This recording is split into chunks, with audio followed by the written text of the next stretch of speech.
Digital marketing seems to be the mystery that most entrepreneurs struggle with, and real estate investors are no exception. The truth is, there are multiple avenues to success. Those experiences will be best shared by the guests on this podcast. My name is Jason Wright, and I would like to welcome you to Real Estate Investor Marketing Stories. What is going on? Jason Wright here, bringing you episode number 24 of the podcast. And you know the drill by now, if you've heard an episode before. Great guest today. Some thoughts from me before we get into the show. So if you heard the last podcast, I teased at the fact that I was going to Cabo San Lucas and that there was a great challenge required for me to overcome in order to go. And I'll share that with you now. So when I was in Miami, it's probably about 2 weeks ago by the time you're listening to this, I had an opportunity to go to Cabo San Lucas with a very short window, maybe a week and a half to figure this out. And one thing I knew right away was that I needed a passport. Well, apparently I'm the only 41-year-old born in America without a passport. That's what everybody tells me, but never had a passport. So I didn't think it was even possible to get one that soon. So I did my research, and there is a couple options. There's an emergency option, which I didn't qualify for, and there is one called urgent travel. And it is for people who have 14 days or less before they're supposed to go on a trip, and you have to have proof of like flights or hotel. And I'm like, well, this is kind of scary. So like, what if it doesn't work out? First thing we did is buy non-refundable flights. We have flights, and I don't have a guarantee that I'm going to get a passport. And what I have to do is I have to secure an appointment with a dedicated office somewhere in the United States before my trip and hope that I get a passport in one day. And I did all kinds of research on it for people it worked out for, people it didn't work out for, etc. So kind of scary, but here's kind of the scenario. If I can get to Cabo on this trip, I know it'll be time well spent in business, ROI positive, a great use of my time. Now, in order to make it possible to pull it off, it's going to require a bunch of money out of my pocket and a bunch of inconvenience. So kind of the point here is, how bad do you want it, whatever it may be? You say you want to raise $1 million or you want to raise $50 million this year in your business. Are you actually willing to do what it takes to get to where you want to go? That's the soul-searching moment I want you to reflect on right here for a second. So I had to spend a bunch of money. I'll just tell you, I spent $1,500 to go to El Paso, Texas for one day. That's round trip flights. That's cost of the expedited passport, and nothing's guaranteed. So I also bought flights to Mexico and back, non-refundable. There's another grand, $2,500, nothing guaranteed. I've got to spend a day traveling there and spend a day traveling back. Not fun, honestly. Coming back, couldn't get out of El Paso. Then I got to Dallas, couldn't get out of Dallas. Got home at about 3:30 a.m. this past Saturday for me. So a lot of money, a lot of fatigue, a lot of discomfort involved. But guess what? Got the passport in 4 hours. Did my research. Got everything I needed before I went. Triple checked it, then triple checked it again. Checked this thing like a crazy person. But if you set a goal and you're willing to do whatever it takes to get it, like for real, stuff happens. Good stuff happens. Now, is it guaranteed? No, but it's guaranteed not to work if you don't try. There you go. All right. In this episode of the podcast, I'm talking to a great guest. Her name is Angie Aki. She's the founder of Ohana Investment Partners. And here's a bit about what I know about Angie. Been a real estate investor for 5+ years. She has executed over 100 real estate transactions, so definitely not a rookie. And she's got an equity share at over 800 doors. We had a great conversation. I can't wait to share it with you. Let's get into it now. Hey, Angie, welcome to the show. Hey, thanks for having me. Appreciate it. Absolutely. I would love to hear, and I'm going to ask you a little bit different question than normal, but I'd love to hear how you got started with capital raising, marketing, and sales. And it's going to be fun because that's kind of my world as well. So let's hear that story. Well, it goes back about 20 years, but I'll give you the Reader's Digest version. So I graduated with a hospitality and marketing degree and meant to go into sales and hospitality. I always knew I wanted to do sales. I grew up, my father was a salesperson. I saw the flexibility of schedule, and that was really attractive. And I knew I could kind of chart my own course. So I knew I wanted to be in sales. Unfortunately, I graduated with a hospitality and marketing degree in December of 2001. So right after September 11th.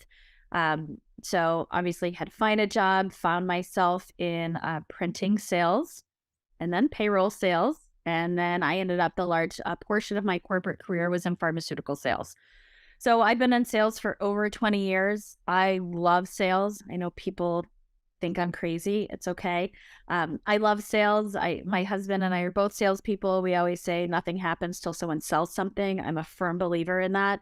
So sales and marketing is really intriguing. I left the corporate world in July of 2019. I had had enough of pharmaceutical sales. It treated me very well, but quite frankly, I did not want to do it anymore and had no passion for it. So I left to get into wholesaling single family houses. So if you're listening and you're not sure what wholesaling is, to boil it down to the basics, you're in essence getting a property under contract with the seller, and you're finding an end buyer and selling that contract for whatever that price is with the seller plus whatever margin you want to make is. And so I did that. Quite frankly, I think it's one of the fastest paths to cash in real estate investing. It suited my skills really well as far as sales and marketing, and I did very well out of the gates with that. Just myself and a couple other people that I had on my team. And then I had a little bit of an aha moment at the end of 2021 and said, hey, I've built this business that I don't love because it's really active as far as active real estate investing. And you really have no control in wholesaling. You're not the buyer and you're not the seller. Yep. So right around that time, I stumbled upon commercial real estate investing. And I'm a very logical person and went, oh my gosh, this is amazing. It's based on finances. It's based on revenue and expenses, right? Cap rates and NOIs, and kind of fell in love with it. And as part of the team, right, with syndications and commercial real estate investing, a lot of it is a team sport. So I spent, before I launched Ohana Investment Partners, I spent the last part of 2021 really digging into what I like, what I'm good at, what I want to do, and the value that I could bring to a team as far as syndications. So here we are. I'm still in sales and marketing. I love working with the investors I work with, and I love working with the operators I work with too. So I spend a lot of time vetting the operators and sponsor teams that I will work with, and I really work with a lot of my investors almost like a family or a community, hence the name Ohana. Very nice. Beautiful. And the good thing about your personality is like you seem like a people person to me. So that sales and that marketing, it's so natural. It's like you feel empty if you don't do it, you know? So I've got a buddy, this is kind of off topic, but I've got a buddy that entrepreneur like me who started in the same area about the same time, and he hates sales. Like he hates the sales calls, and he hires somebody else to do it. And I was like, I don't know what I would do if I didn't do that. Like I would wither up and die inside. Like and my daughter's the same way. It's like, I need people to recharge and feel alive. So we're all different, but when you can play to your strengths, it's great. It doesn't feel like work, you know? It doesn't feel like you're pushing the boulder up the mountain, right? So it is. I host local events here in Orlando as well. I met some of my investors last week that I had never met in person. They came to my events, so that was really cool. But I love people. I love what I do. And it's all in the sales and marketing funnel. Very, very nice. So when you're working with syndication teams, is there typical asset classes or markets that you kind of find yourself involved with, or what are your thoughts there? So markets, yes. Asset classes or asset types, I should say, no. So the markets that I specialize in are the Southeast and the Sunbelt states. I'm in Orlando, Florida.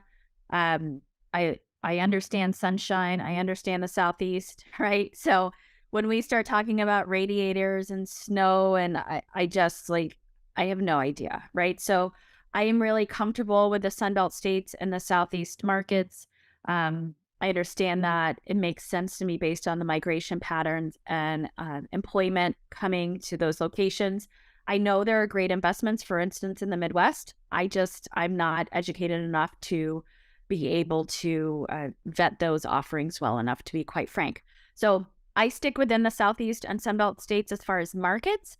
As far as asset classes and types, I don't. So my goal and my vision within Ohana Investment Partners is be able to work with investors like yourself, right? Or someone that would come on board as an investor and help them diversify within Ohana Investment Partners.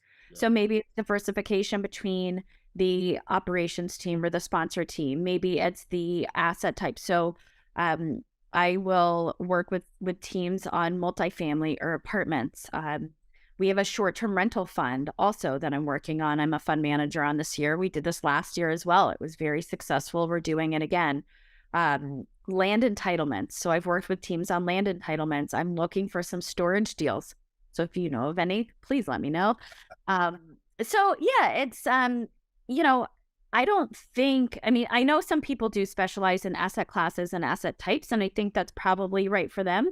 But I want people to get more comfortable both with working with me and then also the operations team or operator team and sponsors that I'm bringing to the table. And then we can diversify from there. I think that's really smart, and your strategy there's really aligned with what I'm trying to do as well, right? It just makes so much sense. Diversification within your company, it's so smart. So I love it, love it, love it. So when you think about the real estate investing journey for you, what were the simple marketing strategies that allowed you to start attracting investors? What worked for you?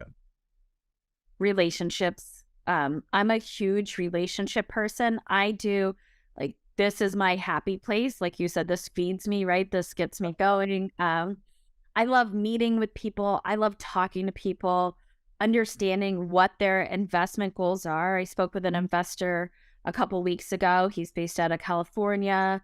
You know, I get to learn, unfortunately, his child had some brain trauma. So I understand that family a little bit better. And I think when you understand your investors a little bit better, you're invested in them because my goal, right? And going back to, I wanted to create an Ohana, a community, a family. So I really, and this sounds so cheesy, but I really believe together we can do amazing things, right? So I want to create generational wealth together for a multitude of different families. And then we can impact communities that we're investing in. And I firmly believe in the ripple effect. So I think a lot of that is creating that community. And so a lot of my investors have come from relationships and network, and now they're coming through referrals, which is great. Yep. Yeah, it's a beautiful thing for people watching and listening, showing the real authentic side of you and making the human connection. What a concept! Like works really well, but people try to avoid it. I know. I understand why my marketing doesn't work because you sound like a robot, and nobody's gonna resonate with your horrible approach to your message. Like, do you really not know? You I know, know. what works face to face, you just talk to people the same way online. And if you're authentically yourself, you're going to attract some people, repel others, and beautiful things happen if you just do it right. And for people that are wired like you and I, it's just like you said, we both said, so natural and so easy, and it's so enjoyable to do. Uh-huh. So, Yeah. And some of it's not scalable. I mean, I'll be honest with you. I'm hosting events and I know I've talked to some people and they're like, oh, you have to do this on LinkedIn and this on LinkedIn and like you're DMing everyone and follow me. And I'm like, oh my gosh, that sounds like a full-time job. So that I don't love. yeah. Right. So I do outsource a lot of that and then I'll go in and comment and do stuff like that. But you have to do what works really well.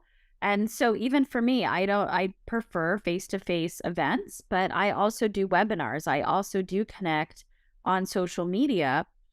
It's just not as natural for me, right? But I know in order to scale, I have to do that. And then too, but once you start doing it, I mean, I'm planning an event for the fall of this year. So, and it's going to be for investors, right? And so I want to still meet people. Yeah. And so is that scalable? I don't know, maybe not. But at the end of the day, you don't need 10,000 investors. You really don't.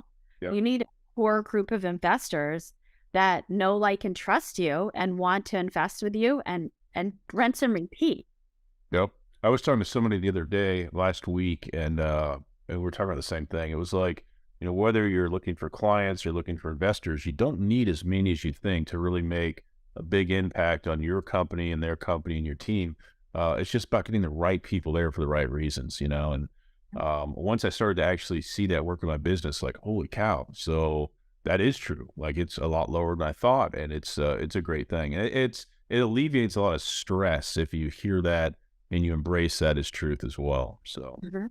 Absolutely.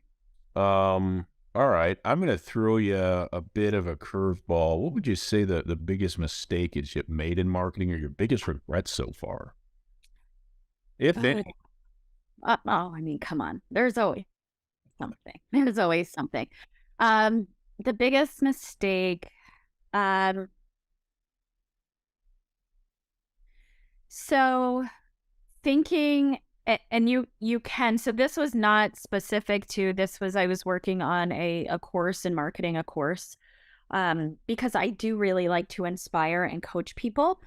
So I created a course and I hired a marketing team to market it. And so I found that in my experience, right? You can't really it's very difficult to outsource something completely without having your hands on it in some capacity. Yep. So the human nature is like, oh, I want you to go do this for me. And you do need to. So there's a fine line between saying, hey, I'm not good at this, or I suck at this, or whatever it is, right? And I need to outsource this, but you still have to have some type of knowledge, of oversight on it, or feedback. So that was an epic failure. And that was a lot of money down the drain. To be quite frank. And then once I started marketing it myself a little more organically, it kind of picked up. I ended up shutting it down and working on repurposing a couple things to focus more on real estate investing and some mindset stuff. But it's more organic and it doesn't have to go out to the masses. You don't have to have, this goes back to, you don't have to have 8,000 clients. You really don't. You just need, you need people that resonate with you and that you resonate. And that's also with people you hire, right? I hired this marketing team. They sucked. I'm just going to put it out there. There's a lot of bad ones out there. I know that. They were horrible. Now I have a great marketing team, but they came referred from a girlfriend of mine. I know, like, and trust. Yeah. This team is they're amazing. They're already like family. So, it's pulling the trigger and expecting something to be completely done for you. You still have to have, as a business owner, some type of insight or understanding, in my experience. Yeah, it's great. Like, we tell people who hire us for our project, like, it's as done for you as it can be, but it is not totally done for you because there's things you need to do I can't do for you because I'm not you. We're going to save you dozens of hours. We're there for all the support. We'll train you, but there's stuff that you need to do, and we very clearly lay that out because anytime I hear somebody say, I need a done for you project, I'll say, well, it's not happening with what we do. Let me explain, because it's important to set expectations. I've got a question for you because I know what you like. How do you think mindset and belief play into the new investor getting started, trying to build that business, or even for the new entrepreneur? What are your thoughts on that? So let me quantify mindset. I have clarity on what you are asking, but when you say belief, do you mean faith or belief in yourself or both? Both, whatever you want it to mean. Yeah. Um, so I think both are the foundation of everything that you're going to do, right? So if you are going to build a business, if you are a new investor, whether you're active or passive, and you don't have the mindset there, you don't believe in yourself, you haven't worked on overcoming any limiting beliefs you have, or you're suffering from self-sabotage or whatever it is, right? You, you're not going to be successful, in my opinion, or you're not going to be as successful as you can and should be and deserve to be. So I personally work on my mindset at least 1 hour every single day. It's in the morning. It's part of my routine. Without that foundation, my day is it's like a whirlwind. It's not good. So I'm a big proponent of mindset. I really think it's worth working on. I think it's the foundation of everything you're going to build. Same thing with faith. So for me personally, that has been leaving my corporate job, making multiple six figures and starting a business on my own was literally the biggest leap of faith I've ever taken. And it's the best thing I've done for myself, for my family, for my faith and spiritual life, because I've never looked back. And the people, I just look at my network, the people in my network over the past, so that was almost, oh my gosh, that was almost 4 years ago that I left corporate. I don't even recognize myself, and I don't even recognize my network. And it's been such, like, truly, I believe it is the biggest gift from God that I've been given. And so it's done. I mean, I think both are really important. And I think it's worth working on. So many people focus on the revenue. I think it's well worth focusing on both your mindset and your spiritual life, whatever that looks like for you, before going out into entrepreneurship, because you're gonna get knocked down. At least I did. I don't know if you did, Jason. I got knocked down, right? You get kicked in the face. You got to pick yourself up, and you have to keep going. You have to push through fear and keep going. Yep. No, it's really well said. And for those that don't know my journey, I quit corporate twice. In the first 3 years of building this business were hell. My wife didn't work. You get in some really bad financial situations, and people mocked me and teased me, and we couldn't go out to eat, and we couldn't do stuff, and we had to sell a whole bunch of stuff to make ends meet. But you know what? When people ask me, what are you most thankful for in your journey? It's the struggle, honestly, because without the struggle, it wouldn't make me who I am today. I'm not scared to go back to zero. I'll rebuild it again if I have to, but it makes you a different animal for sure. And what I've learned is everything is a mindset game, right? If it's a physical challenge, and I'm not an endurance athlete, but you talk to these people who've done Ironmans and crazier stuff than that, it always comes back to switching over to a physical challenge, or sorry, a mental challenge at some point. So, yeah, even in entrepreneurship, I came across a limiting belief of my own in last month in March. I didn't realize I had. It was about income, and it was weird because once I hit a couple of goals that I'd had.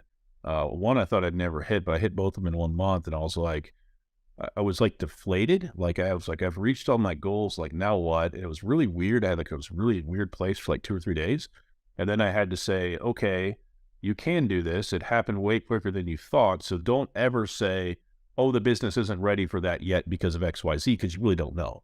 Stuff can get super crazy for all of us overnight, and it may take 10 times longer than you think, but just acknowledging that none of us have any limits, especially for things that are out of our control, like customers or new investors coming in. They could come in a big wave with no warning and for no reason at any time. So, yeah. You're your own limiting belief, right? You're your own limit is whatever is in your mindset. And I was laughing because I literally had a call with someone this morning.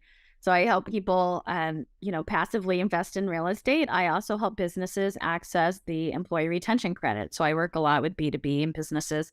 So I was working with one of the mentors there within that program, and we went over my income goals for that. And he called me out. He's like, "You are shooting way too low. Yeah. You need to basically, 6x that." Yep. I was like, "What?" Yeah. I thought I had readjusted my goal, but it is, we have to overcome our own limiting beliefs. And just like you said, Jason, it's doing it. And then when we hit it, right, you kind of go back to the table and say, okay, where do I need to increase my goals? Yep. What else, right? Because we stand in our own way all the time. Yep. So I've like snapped out of that funk, and I've got new goals for the year now. Like, and I do it a few different ways. I look at like monthly revenue, like the average monthly, and then like quarterly gives me a pace. But it's funny because my goal now versus my goal January 1st, completely different. It's like basically double, right? And I know I'll hit it. Like I know it's going to happen. So it's just cool stuff for whoever it can help. Yeah. And now go out to dinner, right? What'd you say? I said, now you can go out to dinner. You said everybody gave you a hard time, like making fun of you, right? And people do. I had a girl tell me I was stupid, literally, for quitting pharmaceuticals. Yep. I'm like, so for me, I'm like, well, now I'm going to go crush it, right? Like, that's just my mindset. But same with you, right? People saying, oh, you can't go to dinner. Like, what the heck? Look at you. You're like, oh, it's what? It's April 17th based on this recording. And so it's April 17th. And you're saying, hey, I 2x'd my goals for the year and I know I'm going to hit it. Yeah. Now it's like, well, heck, who's laughing now, right? Because you had the gusto and the courage to go out there and take charge of your own life and your own dream. Like this, my motivation during those first 3 years, and I think about it now, was a quote by Frank Sinatra: "The best revenge is massive success." Right? So all of those people who said stuff, guess what? None of them say anything now. They say stuff like, "Can I work for you? What are you into?" We're a mysterious group, us here at the Wrights. I wear T-shirts and basketball shorts and drive a 20-year-old car, and people are like, I don't know what these guys are into. And I'm like, we're not selling drugs, I promise, but we do what we want. We live a good life, but we're not flashy about it. It's just our style. So it gives me great comfort to see where we've come from, and can't wait to see where we go, Yeah. It's have you ever read The Millionaire Next Door? I've heard of it. I have not Oh, read it, but I like you the concept there. you should read it because the Aki family is the same as the Wright family, apparently, right? So I'm in my Camry, my husband's in a Subaru, I have and a if Camry too. yeah, if you read The Millionaire Next Door, Yeah. it sounds like your family is the millionaire next door, and it's really cool to read a book and go, oh my gosh, that's us. Yeah. I love it because it keeps So people, go read people that. so curious, aren't they? What are they to do? What's going on? Yeah, Yeah. good thing. Let me ask you, can you share a story, and I'll change it a bit. It can be about your entrepreneurial journey or your real estate investing journey that you haven't shared publicly, or you haven't shared on another podcast. And it could be anything you want to. It could be something funny, it could be something you learn, it could be a win, whatever you like. Just looking for a bit of So I think uncut Angie here. So I am people that are here locally may have heard the story, but I haven't shared it on a podcast. So I will. I was wholesaling. And so remember, when you're wholesaling, you're dealing with distressed situations or distressed properties, right? So I get this lead and I go out to meet this lady at her house in Orlando, in East Orlando. It's in a great area. And I'm like, all right, I'll meet you there. And you never know what you're gonna get. It's a mixed bag of you know what, because it's always something. Yeah. So I get there and I was like, what is this? The house, like there's no, I mean, there's no water, there's no electric, there's no whatever. And it's on acreage in Orlando. Sounds like it may be favorable. It Yeah. was not favorable. So she had a bunch of dogs in the house that were in there and she would just come check on them a couple days. I don't know if it was a puppy mill or what, but feces everywhere. Like you could not, I mean, you stun Breathe the air, can you? feces. You can't breathe the air. It was awful. So then I'm like, okay, this is good. I've got enough. Let's go outside, right? So we go outside and she's like, let me show you this other building. Let me show you this half empty pool and all this stuff. And there's a freaking goose. And I'm like, so this goose is basically chasing me. And I'm like, dude, your goose is chasing me. He's like, no, Goosey's fine. Goosey just likes to play. So she picks Goosey up and oh shit. Goosey's like, man, and pecks her right in the lip. All of a sudden she's bleeding. And I'm like, Goosey doesn't seem so friendly. So she puts Goosey down. And I'm at this point, I'm like, this is just gone way south. Like, I need to go. I will get my offer to you via text or call or something, but it's not going to be here. Then all of a sudden, this stupid goose starts chasing me. I threw my purse at this goose and ran to my car. So that is the light. So if you're listening to this and you feel like wholesaling, right? Because it's the fastest path to cash in real estate, in my opinion, and you feel like it may be right for you, ask how quickly you can run away from a goose or how you feel about stepping in feces, because that was my life for a couple of years. And I still laugh about it. It's still funny. My family laughs at it every time we see a goose. My like, hey, mommy, remember you told me one time that goose chased? How'd you get your purse back? Did you have to go back? I think she corralled the goose and I ran out and got it. What's really funny about that story is my daughter would kill me, but she's her nickname's Goose, so I call her Goosey. She'd be humiliated if the world heard that, which it will. We went out to dinner last night for my son's birthday. He's 17 today, and we're coming out by the car. I'm in central Indiana. There's a Canadian goose, the nest about 10 feet away, I was like, hey, kids, you want to see a goose get mad? I said, just stare at this goose and watch how mad it gets. It starts hissing, and I'm hissing back, and it starts heading our way. And I was like, they get pretty aggressive, so it's time to get in the car. Yeah. Yeah, I am now terrified of geese. So, Funny. yeah, it is not, and do not mail me a stuffed goose thing. But yeah, it is. I am terrified of geese. So that's my The property sold, or what happened to the property? no, I don't know what she did with it. She wanted, right? It's like every seller, they want $1 million for something that's worth about 10. So, I mean, she probably got it in this recent market. So she probably got it and they maybe bulldozed it. I don't know. I don't know what happened. He's got free and ran away. Hopefully, yes. Hopefully that. And hopefully, I don't know what with the goose, but All right. So if you talk to somebody new today and they said, hey, Angie, I really want to get started raising capital, what do you suggest I focus on for my marketing? What would you tell from a raising capital standpoint, I would say you really, so twofold.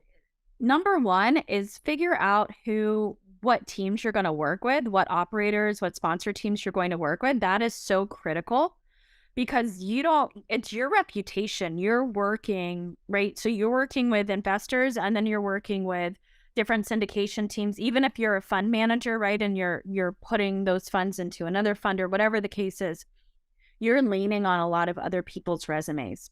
And so you really want to make sure you're doing the due diligence for that operations team or that sponsor team. How many full cycles have they gone? So I started asking people to send me examples of different communications they sent out to investors or people that they've worked with. So I want to know how they're communicating. How frequently are they communicating? I want to hop on asset management calls. That's a requirement, by the way. So you need to make sure you're doing that. But see if you can hop on some calls before you start working with people to understand how they work with their property management teams and asset management teams. That I think is so important.